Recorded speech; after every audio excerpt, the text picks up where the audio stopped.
Namaste from India. My name is Shivika and I will be talking about exploring hydrosocial water literacy in Tagorean literature. I would like to thank NEWAVE for providing me scholarship that enabled my participation at this conference. And I also want to make a remark that I'm not here to make any scholarly comments or make any scientific recommendations. Rather, I'm here to share my own experience and my own journey of how blending the knowledge from two different streams, natural science and social science, helped me to understand and conceptualize water in more holistic way, and how literature can be leveraged as a tool for making students aware, making engineer students aware about what hydrosociology is.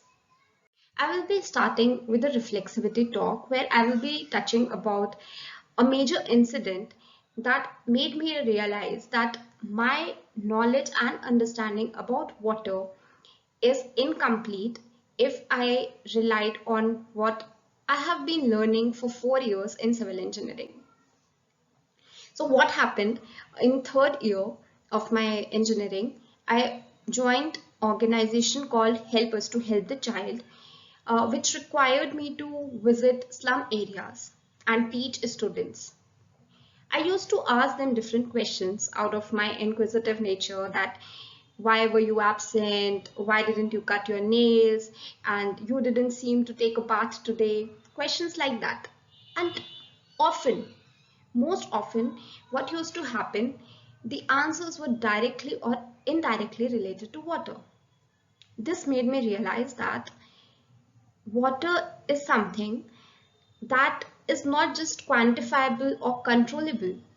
It has more aspects and dimensions to it which I was never taught in the class. I was always told about water is H2O. I used to balance an equation. But here, in the social reality, in the social scenario, the whole imbalance was quite evident in front of me. And this particular instant hit me hard when in the final year of my engineering, in the fourth year, I went to an MNC for my internship. That MNC was located in one of the most developed parts of my country. And the picture was completely different. They had fountains, they had Bisleri water bottles, and they were using water for decorations. And in my third year, I had seen that people didn't have water to drink. And both of these contrasting pictures, when I used to think about it, I never find complete answers. Rather, I never find any answer in my knowledge of engineering. And there I decided that I need to look behind that, because here my knowledge regarding something which is my favorite subject, I can't answer these questions. And so I took Masters of Sociology, and today I feel that yes, I can see water from a scientific lens also, and also from social science lens. And when I combine these two pictures, that makes my understanding complete. But here I took the pain. I took the pain of risking my career, because after BTech you need to do MTech, Masters in Technology. When I did my Masters in Sociology, I even got resistance from my family. And still they sometimes ask, like, why sociology after engineering? But today we are at a better position after 5 years. I graduated in 2016. In 2020, we had new education policy, and I see a bright future coming up. But still, what about aspiring young engineers? So my point is that we need not to make any elaborate arrangements to make students aware about this complete picture, and to burden them more with more of new subjects, but to use English language training classes. In India, in every engineering college, for enhancing communication skills, English language training is given. And here teachers can use literature as a tool to complete the knowledge gap between the natural science and social science. I took the pain to do masters in sociology. Not everyone will want to do that. But what is important is that our engineers should be humane enough to understand social problems and social reality. And this could be conveniently done by using the limited resources at place. And also, what I feel that water injustice is not just you have availability of water and one don't have water access, but injustice is also that we are not making our engineers about what water is in its complete sense, in its complete manifestations. I will back my all the arguments that I have put forward in the last slide, that yes, there have been studies, papers have been written which say that uh, in engineering, that English language training classes which are used to enhance language skills for language development can also be leveraged for cultural and value enrichment for personal growth. And literature as the mirror of life, the door to innovation, has also the doorway. It opens the doorway for possibility of change and the possibility of elimination. And here I refer this possibility to making our engineers more humane, and through which we can achieve our sustainable development goals. The last paper, which is referred here, talks about what and how, what kind of literature should be selected and how it should be taught. So the author makes this argument that the literature selected should be consciously selected. It should, the case study, if you are making a case study to make a student learn a particular problem, it should be consciously done, because for language development purpose, uh, any kind of literature works well as far as it is written in good English. But for this particular purpose, you need to consciously select the piece of literature which evokes the problems which an engineer should identify with. Now, extending this to water literacy. Now, what I felt that I had good understanding of sciences systems knowledge, but I failed to understand what was happening because I was not able to conceptualize water and society as interconnected systems, because I didn't have any kind of hydrosocial knowledge. And that is what this paper, what we know about water, verified, that water literacy surveys conducted all around the world has shown that adults and students have sufficient scientific water literacy, which is rooted in Horton's water cycle, 3 physical states of water.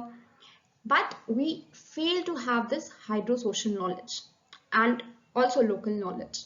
Also, the paper elaborates the water literacy as a term that encompasses attitudes and behavior also. And this is something I'm talking about when I'm talking about internalization.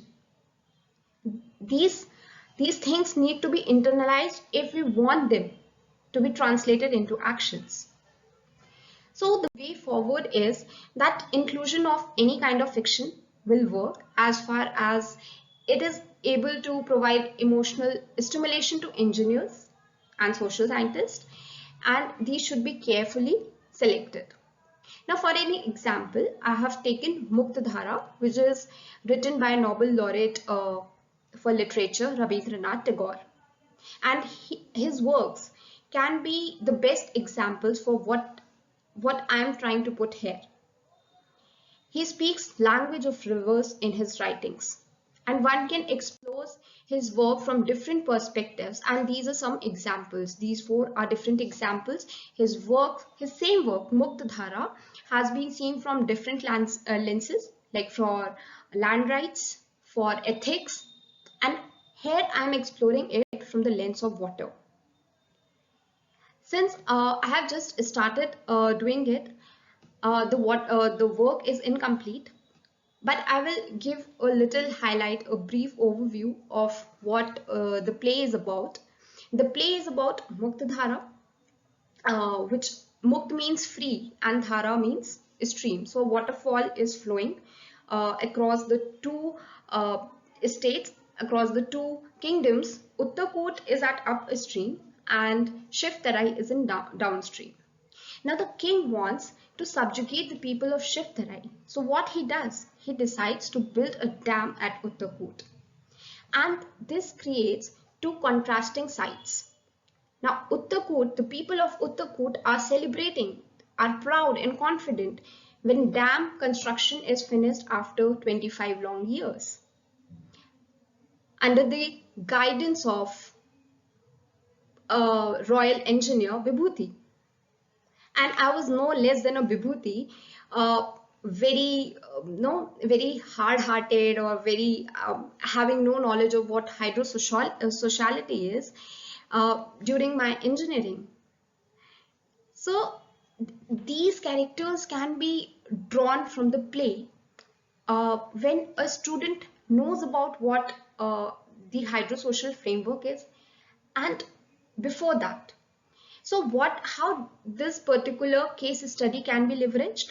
Like first you give this play, then you ask a student some questions, they will give some answers. Now you make them understand what hydrosocial knowledge is, what hydrosocial framework is, what critical physical geography is. You give them 3 different frameworks, and for that there is a wonderful course by Professor Jania Mukherjee which can be used for this purpose. She has beautifully elaborated 3 frameworks, and after that you ask those same questions to the students and the answers will be different. I'm doing the same in my class and I have got some wonderful results. Students are able to differentiate between hard intervention, soft variables, and are able to pinpoint what hydrosociality is and why it is important that we as sociologists should have the knowledge of natural science to take evidence based, to take into consideration the data that is available, to take informed decisions. Because in development sector it is well said that what can be measured is done. But at the same time, the qualitative understanding is also very necessary. As a sociology teacher and as an independent researcher, I consider it my responsibility that I talk about that how we as engineers should be taught and what can spur a change. Because having this whole program, this whole wonderful event will make a sense when our aspiring engineers can feel about it, nurture these wonderful concepts since the beginning, since the inception, and can internalize it. And then only it will be possible to make a change. And when I say SDG, I want to make it more elaborate by adding X to it, where X denotes intersectionality in the social reality, which arises because of different kind of identities we have. Disability, ethnicity, caste, race, color, geographical origin, and also of subjects. When we are going to take these into consideration, then only we can say that our sustainable development goal agenda is complete.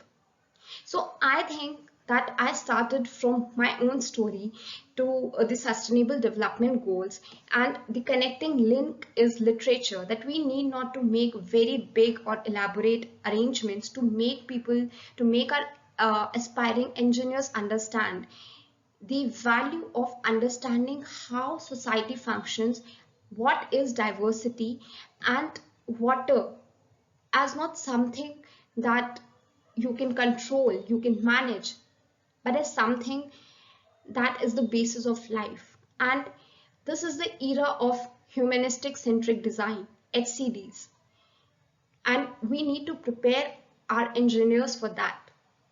So we as teachers, we as researchers have this responsibility to devise things that can help in such a learning. This is what I had to say. My work is still incomplete. I welcome anyone who is interested to support me and to co-author the paper I'm writing. I really welcome, and I'm looking forward to any kind of questions you have. I have a last remark to say that STEM education is very important: science, technology, engineering, mathematics, but it doesn't have any steam without arts and humanities that is required to propel the engine of sustainable development goals. I will end here. Have a wonderful evening. Namaste.